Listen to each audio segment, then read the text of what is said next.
श्री स्वामी समर्थ. नमस्कार मित्रांनो. तर वृषभ राशीच्या जातकांनो, आषाढी एकादशीची ती पवित्र पहाट उगवण्यापूर्वीच किंवा प्रत्यक्ष त्या मंगल दिवशी तुमच्या मोबाईलची स्क्रीन अचानक विचित्र आणि संशयास्पद पद्धतीने चमकू लागते. एकामागून एक येणारे अनोळखी नंबर, व्हॉट्सअपवर अचानक धडकणारे मेसेज आणि सतत जाणवणारी रिंगटोन पाहून तुमचा पारा चढू शकतो किंवा मनात हुरहुर वाढू शकते. ज्या नातेवाईकांना, मित्रांना किंवा जुन्या ओळखीच्या लोकांना तुम्ही वर्षानुवर्ष विसरून गेलात किंवा जे तुम्हाला पार विसरले होते, ते अचानक भलत्याच उत्सुकतेने तुमच्या तब्येतीची, आरोग्याची आणि घराची चौकशी करू लागतात. हा अचानक झालेला कॉलचा पाऊस साधा योगायोग अजिबात नाही, कारण यामागे ग्रहाची अद्भुत चाल आणि आकाशातून थेट तुमच्या घरात प्रवेश करणारी एक प्रचंड अदृश्य ऊर्जा आहे.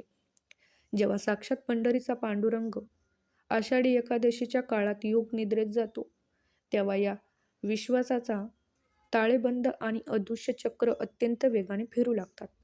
तुमच्या नकळत आजूबाजूच्या वातावरणात एक तीव्र उलथापालथ सुरू झालेली असते. सकाळी डोळे उघडल्यापासूनच मनामध्ये एक अनामिक अस्वस्थता आणि वेगळाच बदल जाणू लागतो. हे अनोळखी कॉल्स आणि मेसेज म्हणजे तुमच्या आयुष्यात येणाऱ्या एखाद्या मोठ्या वादळाची, गुप्त कटाची किंवा अकल्पित बदलाची पहिली चाहूल असते, ज्याकडे दुर्लक्ष करणे तुम्हाला महागात पडू शकते. हे लोक अचानक या ठराविक दिवशीच का सक्रिय झाले? तुमच्या पाठीमागे नेमके कोणती खलबत शिजत आहे? तुमच्या आयुष्यातील प्रत्येक खाजगी माहिती आणि प्रगतीची बातमी गोळा करण्यासाठी या लोकांनी अचानक ही मोहीम का हाती घेतली आहे? या सर्व प्रश्नाची उत्तरे शोधताना तुमचे डोळे उघडतील, कारण हा अचानक झालेला संपर्क म्हणजे एका छुपा युद्धाची सुरुवात आहे, जी थेट तुमच्या भविष्यावर आणि मानसिक शांततेवर मोठा घाला घालण्यासाठी रचली गेली आहे. वृषभ रास म्हणजे साक्षात पृथ्वी तत्व. तुमचा स्वभाव अत्यंत शांत, संयमी, इमानी, कष्टाळू आणि शांत प्रिय आहे. तुम्ही लोकांचे वाईट चिंतत नाही आणि आपल्या कुटुंबावर अफाट प्रेम करता. तुमचे मन अगदी काचेसारखे स्वच्छ आणि मयाळू असते. तुम्ही स्वतः कष्टाने आपले आयुष्य उभे करता आणि कोणालाही विनाकारण त्रास देत नाही. तुमची ही सरळ आणि प्रेमळ प्रकृती लोकांना चटकन भावते. पण दुर्दैवाने हाच तुमचा स्वभाव या स्वार्थी जगात तुमच्यासाठी कर्दनकाळ ठरतो. तर मित्रांनो, तुमची सर्वात मोठी कमजोरी म्हणजे तुम्ही लोकांच्या गोड बोलण्यावर आणि चेहऱ्यावरील खोट्या हास्यावर अगदी डोळे झाकून आंधळा विश्वास ठेवून बसता. संकट काळात किंवा मदतीची गरज असताना तुम्ही लोकांच्या मदतीला धावून जाता, पण जेव्हा वेळ येते तेव्हा तेच लोक तुमच्या पाठीत खंजीर खूप असतात. तुम्ही दुसऱ्याचं भलं करायला जाता आणि मोबदल्यात केवळ फसवणूक, बदनामी आणि नाहक मानसिक त्रास तुमच्या वाटेला येतो. तुमचे हे साधे भोळेपण आणि अतोनात ममता आजवर लोकांच्या फायद्याचा विषय बनली आहे. पण या आषाढी एकादशीला विठू माऊलीची एक अशी अगाध आणि अद्भुत लीला घडणार आहे, जिथे तुमची हीच शोषित प्रकृती आणि मयाळू स्वभाव तुमच्यासाठी एक अभेद्य आणि लोखंडी ढाल बनणार आहे. तुमचे प्रामाणिक मन आणि लोकांच्या कल्याणाची भावना आता वाया जाणार नाही, तर ती तुमचे रक्षण करण्यासाठी सज्ज होईल. फक्त गरज आहे ती तुमच्या या स्वभावातील अतिविश्वास वृत्तीला थोपवण्याची, कारण हा भोळेपणा जर तुम्ही नियंत्रणात ठेवला नाही, तर शत्रू त्याचा गैरफायदा घेतल्याशिवाय राहणार नाही. आषाढी एकादशीच्या आदल्या दिवशी किंवा प्रत्यक्ष एकादशीच्या दिवशी घड्याळीतील 2 विशिष्ट वेळा तुमच्या संपूर्ण आयुष्याचा ताळेबंद पूर्णपणे बदलू शकतात. सकाळी 9 ते 10 आणि दुपारी 3 ते 4 या अत्यंत नाजूक आणि संवेदनशील वेळेत तुमच्या बाबतीत काहीतरी अत्यंत सावधगिरी बाळगण्यासारखी, अंगावर काटा आणणारी घटना घडण्याची दाट शक्यता आहे. ही वेळ कोणत्याही सामान्य वेळेसारखी नाही, तर ही तुमच्या आयुष्याची अत्यंत कठीण परीक्षा पाहणारी कसोटीची वेळ असणार आहे. या ठराविक वेळेत तुमच्या मोबाईलवर येणारा अचानक कोणताही घाईघाईचा कॉल, कोणताही मोठा निर्णय किंवा कोणाशी वाद झालेला तुम्हाला न भरून येणाऱ्या आणि आयुष्यभर न सुटणाऱ्या आर्थिक व मानसिक तोट्यात टाकू शकतात. कोणालाही विचार न करता मोठी रक्कम उधारी देणे किंवा घाईघाईत कोणत्याही नवीन व्यवहारावर, जमिनीच्या कागदपत्रावर किंवा करारावर सही करणे या काळात पूर्णपणे टाळावे लागेल.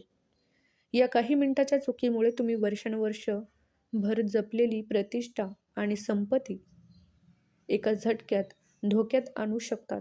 एवढेच नव्हे तर रस्त्याने चालताना किंवा स्वतः वाहन चालवताना सुद्धा या काळात 100% सावध आणि शांत राहावे लागेल. कारण या वेळेत तुमच्या आजूबाजूलाच एक संशयास्पद आणि कपटी ऊर्जा वावरत असते. तुमची 1 सेकंदाची निष्काळजी आणि अतिविश्वासाची सवय तुमच्यासाठी मोठे आर्थिक संकट किंवा संकटाचे दरवाजे उघडू शकते. म्हणूनच या धोकादायक वेळेत स्वतःवर पूर्ण नियंत्रणात ठेवणे आणि शांत राहणे हाच तुमच्यासाठी एकमेव तारक मंत्र ठरत आहे. तुमच्या नकळत तुमच्या आजूबाजूला गल्लीत, मित्राच्या वर्तुळात किंवा अगदी ऑफिसमध्ये एक अत्यंत संशयास्पद आणि कपटी चेहरा वावरत असतो. हा चेहरा पूर्णपणे अनोळखी नसून तुमच्या अत्यंत परिचयाचा असतो. कदाचित तुमचाच एखादा जवळचा मित्र, शेजारी किंवा खांद्याला खांदा लावून काम करणारा सहकारी असू शकतो.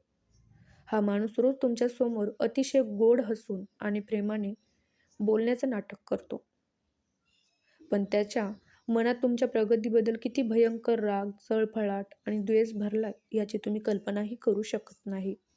हा कपटी शत्रू तुमच्या पाठीमागे तुमच्याबद्दल चुकीच्या अफवा पसरण्याचं काम करतोय आणि तुमचा लोकांच्या नजरेत पाडण्याची किंवा आर्थिक अडचणीत आणण्याची एकही संधी सोडत नाहीये. तो तुमच्या प्रत्येक हालचालीवर, तुमच्या छोट्या मोठ्या यशावर आणि घरातील सुख समाधानावर अत्यंत तीक्ष्ण नजरेने लक्ष ठेवून आहे. तो फक्त तुमच्या एका चुकीच्या विश्वासाची वाट पाहतोय आणि तुमच्या माणसांना तुमच्या विरुद्ध भटकवण्याचा सूक्ष्म जाळ विणतोय. त्याला वाटतं की तो या कटात यशस्वी होईल, पण त्याला हे माहीत नाही की साक्षात पंढरीच्या पांडुरंगाची नजर त्याच्यापेक्षा ही केकपट्टीनं मोठी आणि तीक्ष्ण आहे. एका बाजूला हा भयंकर कट रचला जात असताना दुसरीकडे पांडुरंगाची असीम कृपा तुमच्यावर बरसल्याचे 3 स्पष्ट देवी संकेत तुम्हाला स्वतःच्या घरातच दिसायला लागतात. पहिला संकेत म्हणजे घरातील तुळशीचे रोप अचानक अधिक टवटवीत, गच्च हिरवेगार होऊन त्याचे तेज वाढणे. दुसरा संकेत म्हणजे मनात कोणतीही विशेष कारण नसताना वारंवार विठू माऊलीच्या चरणाची, वारीची आणि अभंगाची आठवण येऊन होठावर आपोआप देवाचे नाव येणे. आणि तिसरा संकेत म्हणजे स्वप्नात किंवा डोळे मिटल्यावर वारकरी, टाळ मृदुंग किंवा विठू माऊलाची मूर्ती स्पष्टपणे दिसणे. हे संकेत सांगतात की संकट कितीही मोठे असले तरी विठू माऊलीची भक्कम भिंत तुमच्या पाठीशी उभी आहे.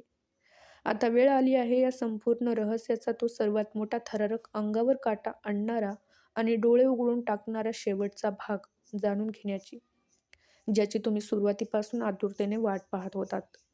तुम्हाला आतापर्यंत असं वाटत होतं की शत्रू बाहेरचा कोणीतरी आहे, तुमच्या पाठीमागे वाईट कट रचणारा एखादा गद्दार माणूस तुमच्या नाशाची वाट बघतोय.